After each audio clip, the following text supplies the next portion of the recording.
केंद्रीय सूचना प्रसारण एवं खेल मंत्री अनुराग सिंह ठाकुर का नदौन के कलूर में पहुंचने पर जोरदार स्वागत किया गया। इस अवसर पर पंचायती राज मंत्री वीरेंद्र कंवर, प्रदेशाध्यक्ष सुरेश कश्यप, कामगार बोर्ड चेयरमैन राकेश बबली, मुख्य उप सचेतक कमलेश कुमारी के अलावा जिला भाजपा अध्यक्ष बलदेव शर्मा और भारी मात्रा में कार्यकर्ता मौजूद रहे।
हमारा नेता कैसा हो,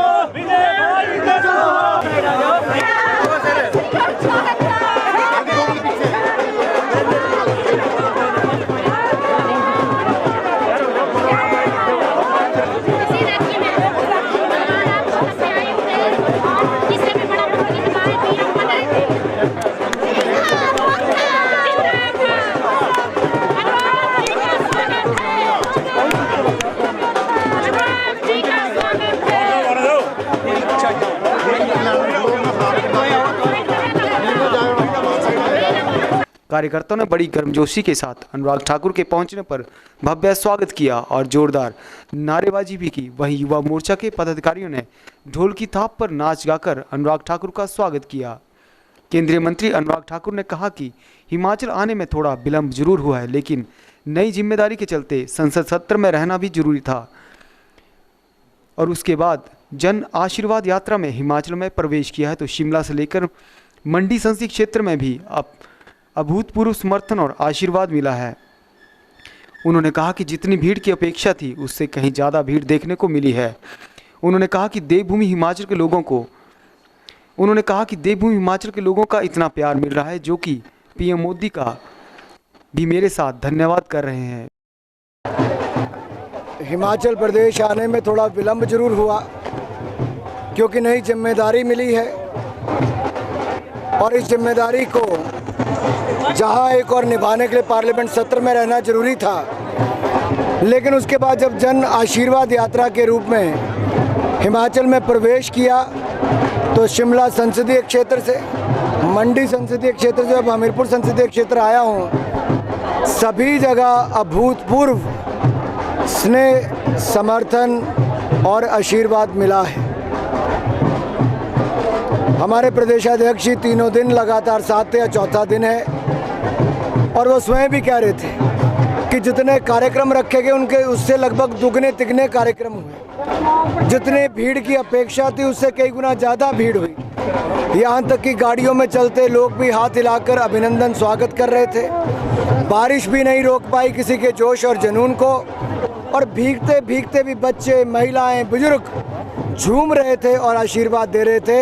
ये प्रभु की ही कृपा है कि देवभूमि हिमाचल प्रदेश के लोगों का इतना प्यार और इतना आशीर्वाद मिल रहा है। एक तरह से ये धन्यवाद भी कर रहे हैं आदरणीय मोदी जी का, जिन्होंने नई जिम्मेदारी दी है।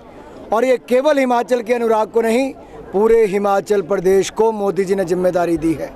और इसलिए भी शायद अपनापन बहुत है, लोगों में खुशी की लहर है। और मैं तो यही हिमाचल की जनता को कहना चाहता हूँ, आपने हमीरपुर संसदीय क्षेत्र से 4 बार लगातार सांसद बनाया, आपने अपनी सेवा में कभी आशीर्वाद में कमी नहीं रखी।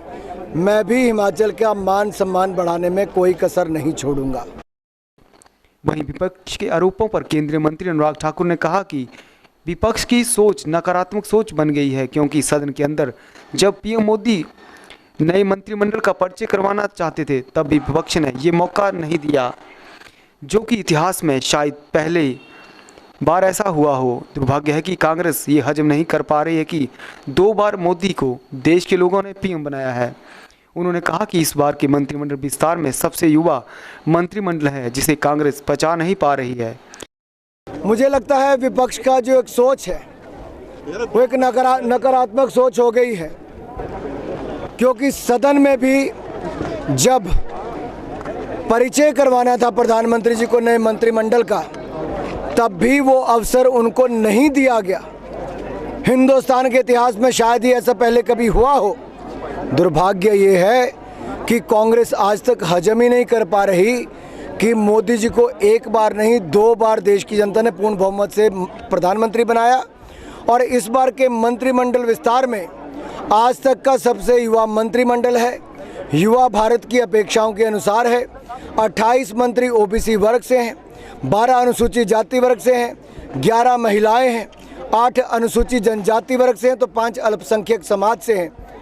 सबका साथ सबका विकास कहने वाले मोदी जी, उन्होंने ही आज ये पूरे देश को संदेश दिया है कि वो सबको साथ लेकर चलने वाले हैं, लेकिन कांग्रेस इस बात को हजम नहीं कर पा रहे। अनुराग ठाकुर ने कहा कि मेरा प्रयास रहेगा कि सांसद खेल महाकुंभ, जो कि हमीरपुर संसदीय क्षेत्र में बहुत सफल रहा था, इसी की तरह देश के सभी सांसद अपने अपने संसदीय क्षेत्र में सांसद खेल महाकुंभ शुरू करवाएं, ताकि टैलेंट को बाहर निकाला जा सके। युवाओं को खेलने का मौका भी इससे मिलेगा। उन्होंने कहा कि आज़ादी के 75वें शुभ अवसर पर फिटनेस के लिए भी स्पेशल कार्यक्रम चलाए जा रहे हैं, जिनसे लोगों को काफ़ी लाभ मिलेगा। मेरा प्रयास रहेगा कि सांसद खेल महाकुंभ, जो हमीरपुर संसदीय क्षेत्र में बहुत सफल रहा और जिसमें लगभग 60,000 से ज़्यादा युवाओं ने भाग लिया था, उस तरह से हर सांसद अपने संसदीय क्षेत्र में करवाए, क्योंकि उससे टैलेंट हंट प्रोग्राम भी एक तरह से होता है। नई प्रतिभा को निखरने का अवसर मिलता है, युवाओं को खेलने का मौका मिलता है। और हमने तो कार्यक्रम शुरू किया फिटनेस की डोज, आधा घंटा रोज़। ये फिट इंडिया फ्रीडम रन 2.0 का हिस्सा भी है। और हम जो आज़ादी के 75 वर्ष मना रहे हैं, उसमें भी इसको बड़े स्वरूप में मना रहे हैं। सभी जिलों के, हर जिले के 75 गांव में, हर गांव में 75 युवा उसमें भागेंगे और करोड़ों युवा देश भर में फिटनेस का डोज आधा घंटा रोज़ को जन जन तक पहुंचाएंगे।